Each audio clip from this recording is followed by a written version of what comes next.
how to hide your inventory from others in Roblox.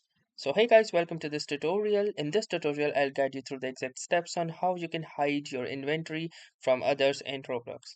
So if you do not wish others to see your inventory, then simply follow these simple steps. So the first thing that you can do is launch your Roblox application and then click onto this more button over the left hand side.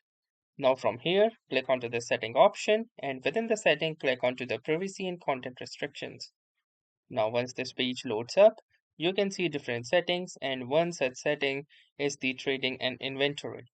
So simply click onto the trading and inventory option, and from here you can see the inventory visibility.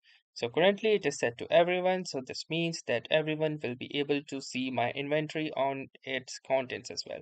You also have other settings like connections, followers, and people I follow, and connections and people I follow, connections, and no one as well.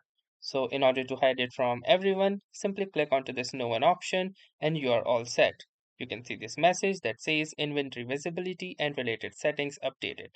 So that's all you need to do. Thanks for watching and have a nice day.